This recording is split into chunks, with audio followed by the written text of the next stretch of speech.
So, hello, Christian, and thank you for being here. I was sure that we were in Europe, but no, you're even further than us. So you are in Japan right now. Tell us a little bit more about the place there and yourself, and how you would like to be introduced. Yeah, thanks first of all for having me here. Great. And I'm in Tokyo.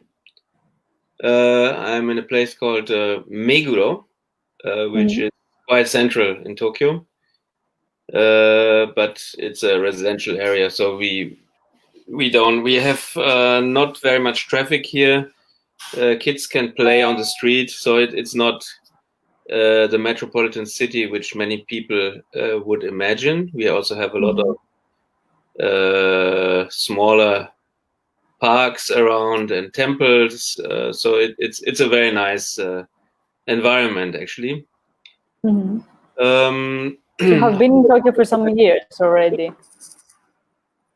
Oh yes. I the first time I came to Japan in 1997, so 23 years ago, and that was for an exchange. I was a student at that time. But you never went back? Yeah, I went back to Germany, and then I came again. First stay was maybe 7 months, and then the next year I came again for 4 months, and the next year I came then longer, because that was the start of my professional career.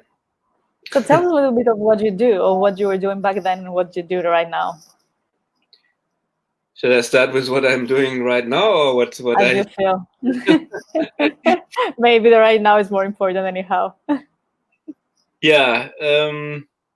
Okay, so let's go in a chronological order. So I worked for German multinational companies like Bayer, BASF, chemical companies, and I was in agrochemicals. So I was in charge of rice agrochemicals. And I did this almost for 10 years in chemicals. I traveled a lot. I visited almost all the rice countries. And I was a long time also based in Japan, but also in Germany. And then after agrochemicals, I did something different, cosmetics. I worked for a company called Henkel, and I did marketing for hair care products, especially for hair color, actually. How different is the market in Japan? For hair color?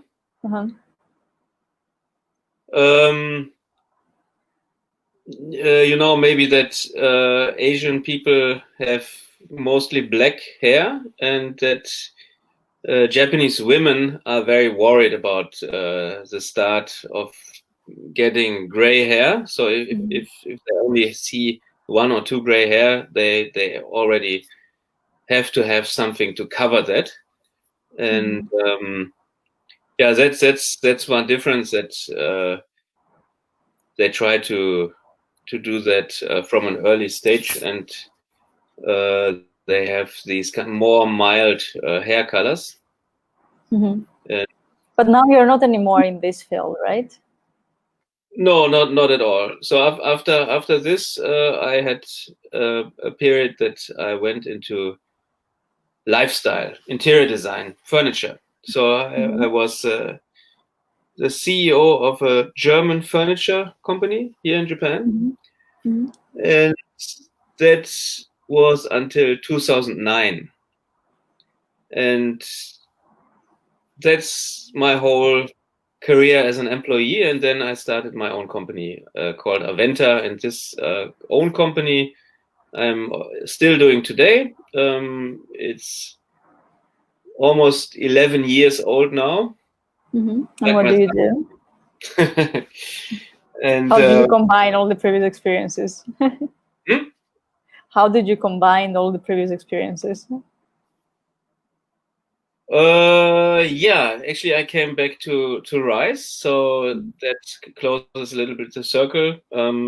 We have an international trading platform for trading rice. It's called Rice Exchange, and it's a fully integrated digital trading platform enabled by blockchain. And in this times of crisis, also this becomes actually quite important to ensure smoother procedures in logistics and so on. So is it between small producers or is it bigger producers of rice? It's not primarily targeting only the producers. In the later stage, it will be possible also for producers to get on the platform. But in the beginning now, we are focusing more on people who trade the rice. So we have the farmer, the local producer. Then we have usually a rice mill which processes the rice. We have something like cooperative. I hear in the background there's a. Yeah, it's a prayer. I think it's the one before the last, the fourth. No, You're in Islamabad or? No, I'm in Karachi. Karachi. In the south, yeah. Have you ever been to Pakistan? Yeah, I had a visa to go to Pakistan last year in February. And I had my suitcase, everything packed, and went to a dinner with a suitcase because my plane was at midnight. Yeah. And during the dinner, I received a message that they had canceled the event and they had canceled the flights. And oh, really? Yeah, because there were some tensions between Kashmir and so India and Pakistan. So unfortunately, I didn't go to Pakistan. Unfortunately, I didn't have the chance to see a lot of the country either because by the time I came, 2 days later, we were already in lockdown. So practically, yeah, just know the city of Karachi a little bit, not more. And I feel there's much more places to explore, but right now it's not the right moment. So maybe you came to Pakistan for the same thing which Bert Ola. Yeah, it was for the SDG conference. Yeah, exactly. Okay, and he didn't go, or did he? No, he didn't come in the end.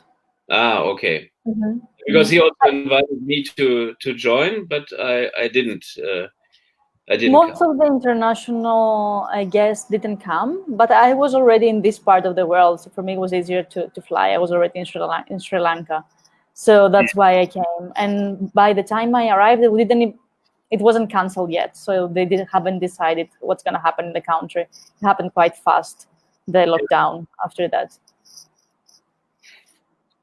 So when we were chatting in the messenger, you were telling me we started the conversation about how the whole world will be after this whole situation gets back to normal or like open up again, almost the same way that it was before. And I feel that you're a person that is very action driven, and that would be very interesting to hear because many people are paralyzed right now. They don't know what to think, they don't know what to feel, they don't know what to do, they're just paralyzed.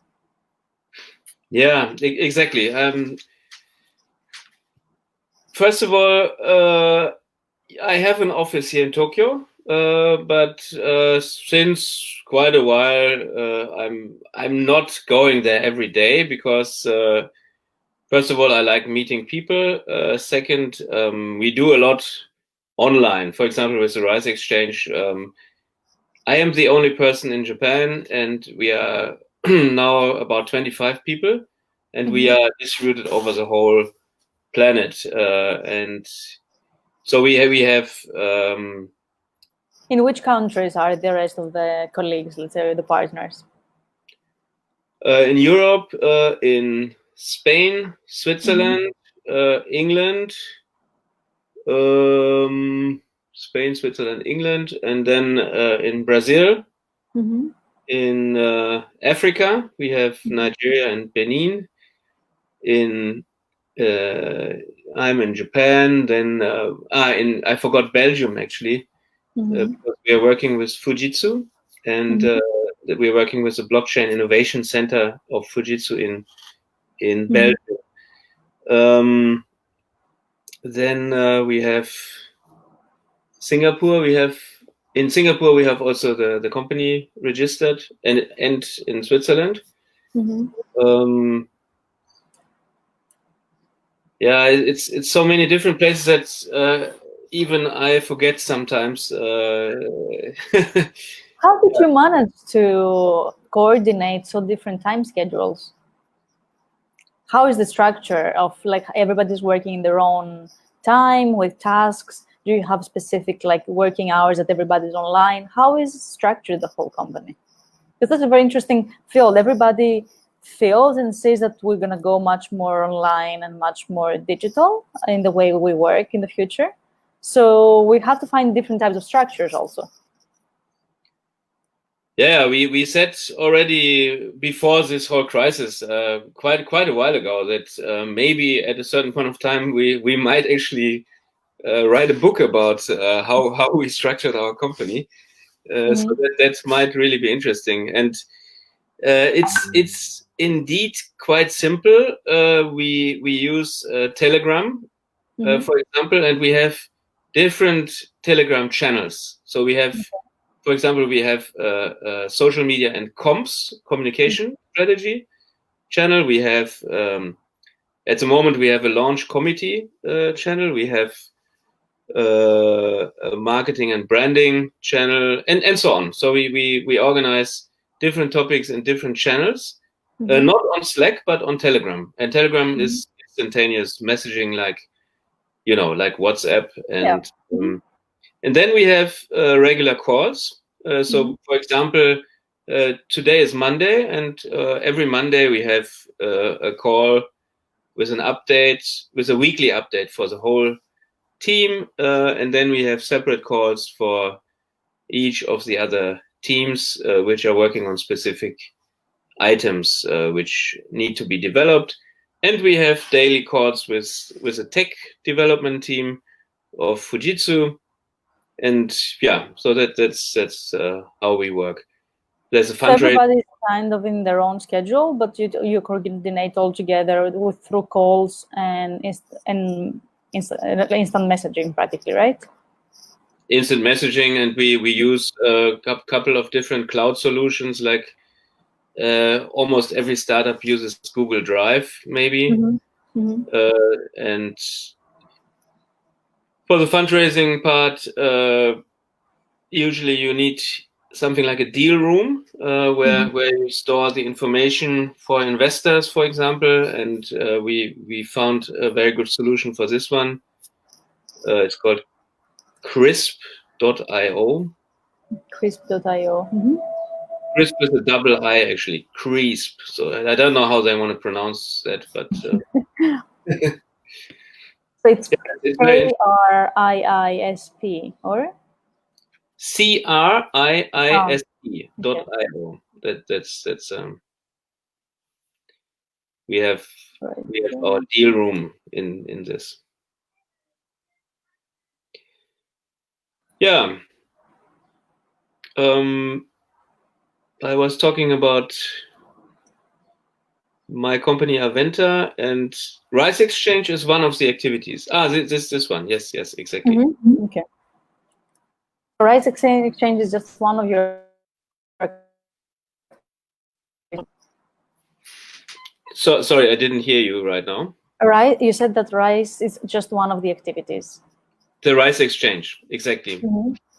What other activities are you doing through your company? So with Aventa, this is my consulting company, and with the consulting company, which I founded here in Japan, I mainly consult with companies which want to enter the Japanese market, or Japanese companies which want to internationalize or organize a more international communication strategy. And I sometimes have consulting projects. I used to work with the largest advertising agency here in Japan, Dentsu, it's called. And yeah, there are different projects, and I also have I'm a shareholder in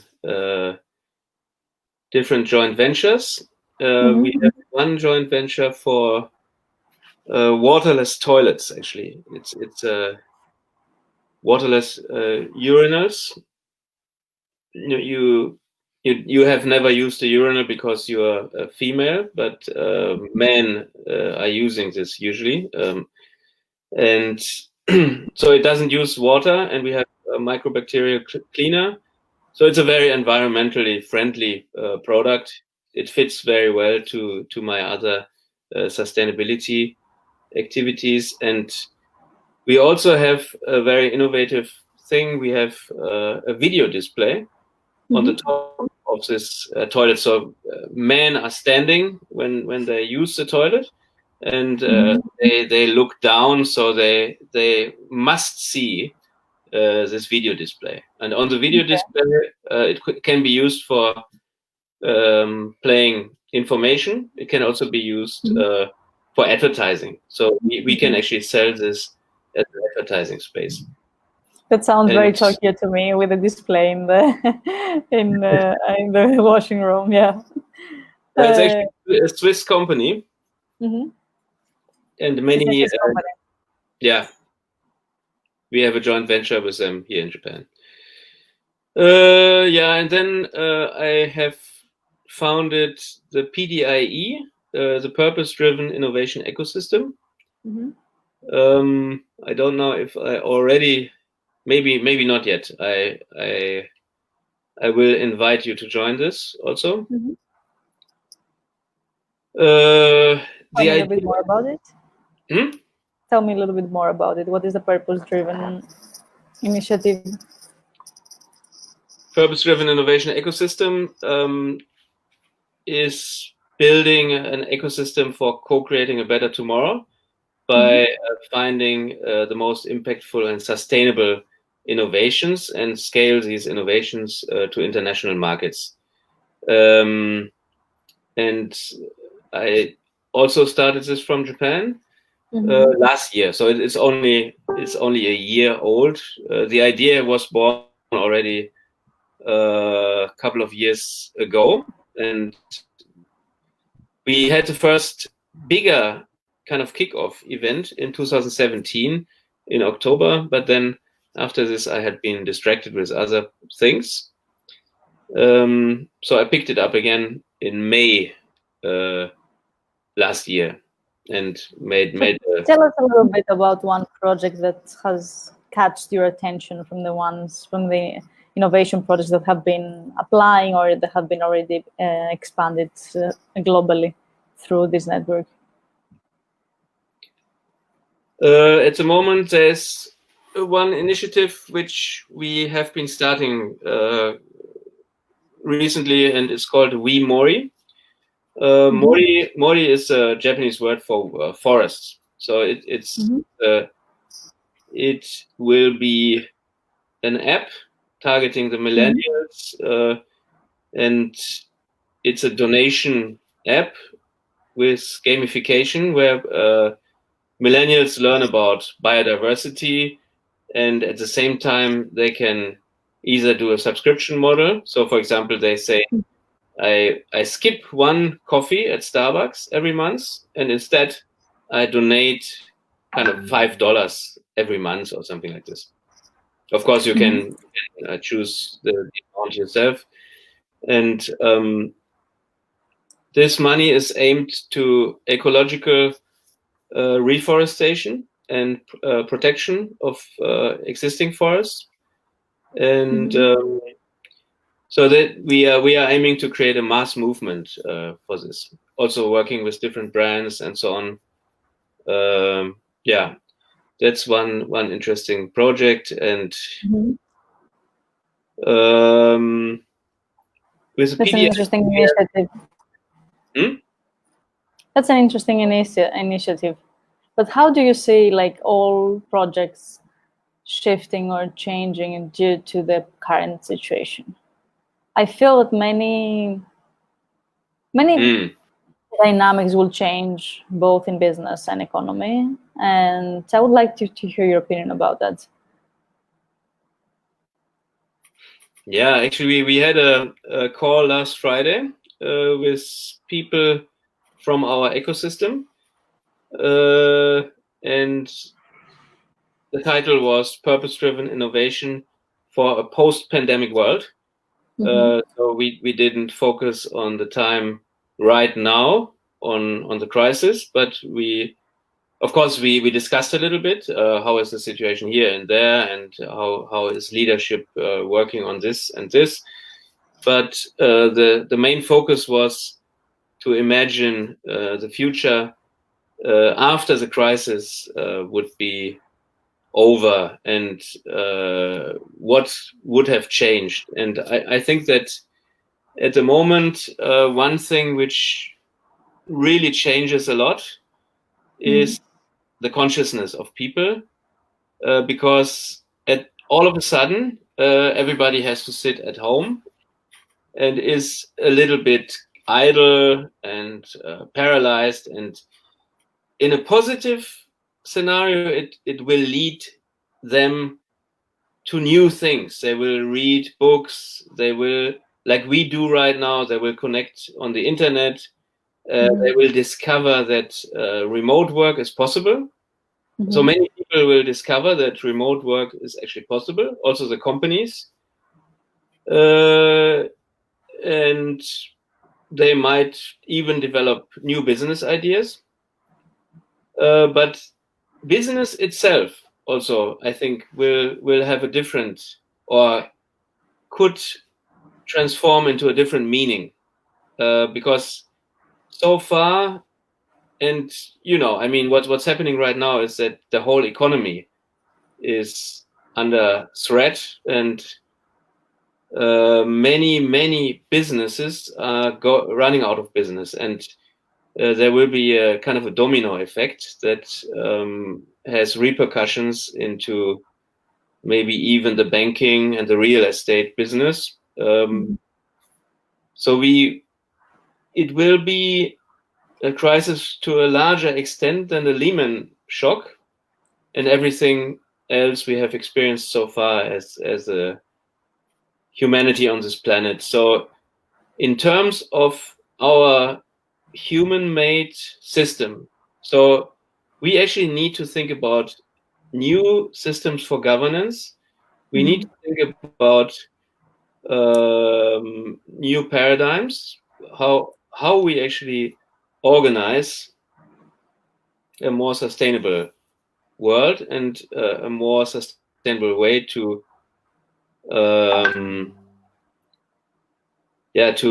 interact and structure the what we call the economy.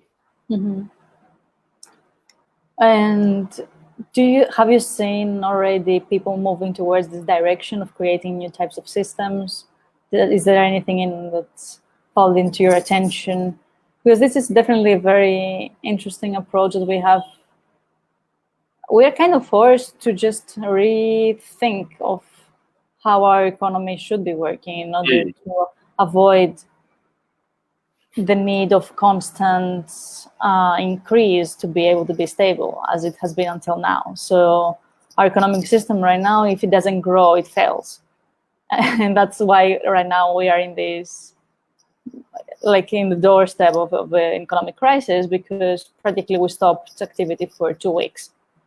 So I kind of feel that people continue living and people continue having the same needs. They just had to minimize the extras. So I kind of feel that we need to start focusing more in what is really, really essential. And that's why many businesses are just now realizing that they were offering interesting services, but maybe it was not essential. Exactly. I have been including a slide in my presentations, which is completely empty, and only in the middle I have growth versus degrowth. So, and that derives from something which is known to us since a very, very long time.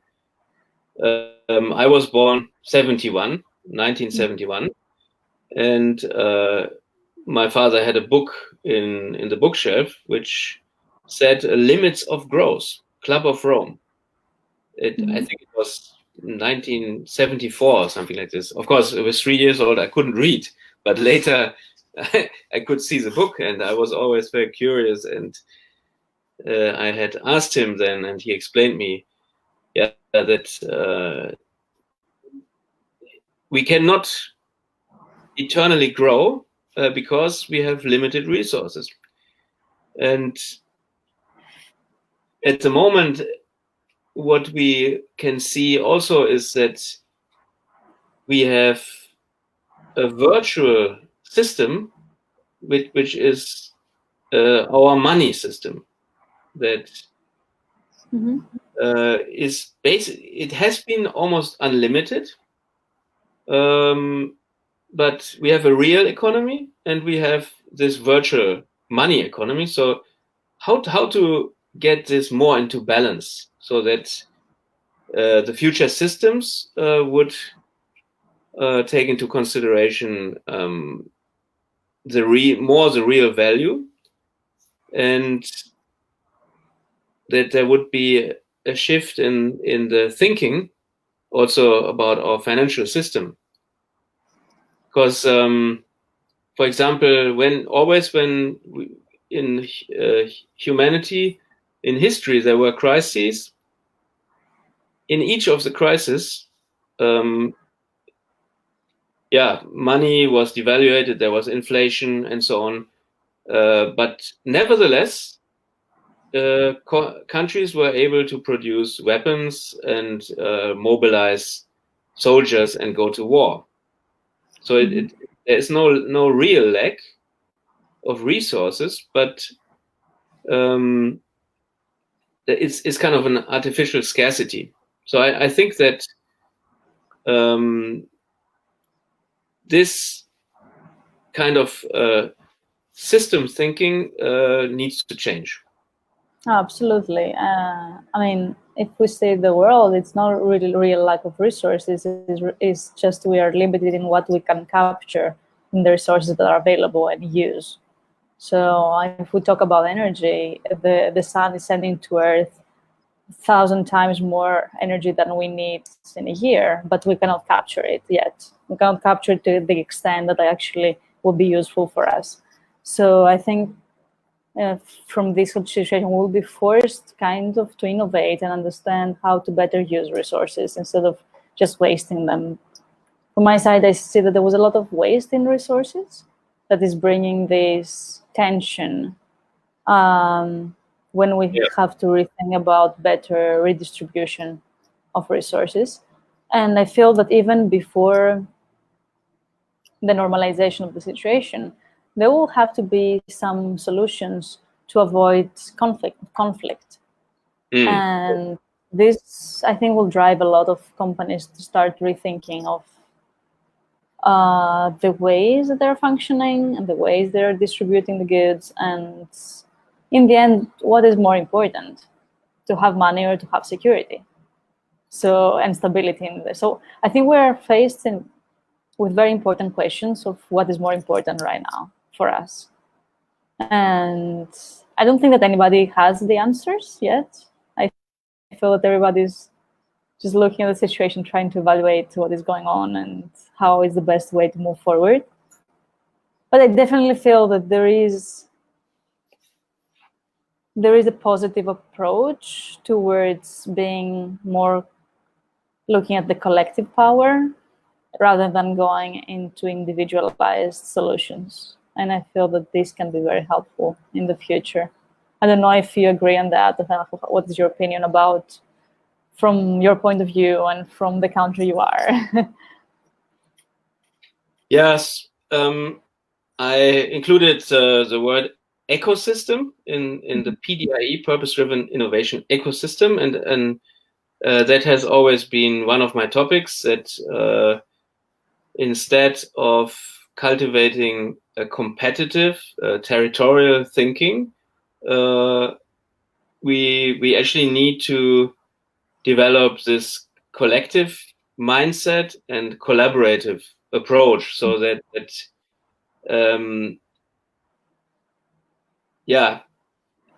many people, for example, they start something, they have an idea, and then they are afraid to talk about it because they think that somebody else will steal their idea, which is completely nonsense.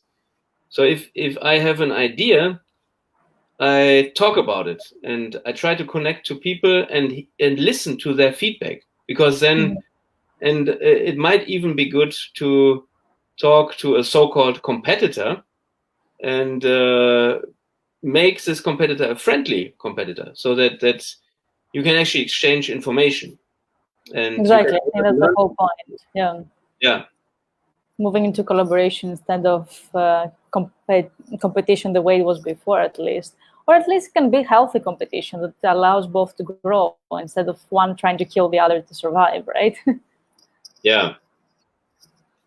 So thank you so much for your time. If you want to add something to close our today's conversation, I would be very open to listen. Anything that has to do with action or your experience about innovation, or how do you experience the situation right now? Anything that you feel like sharing?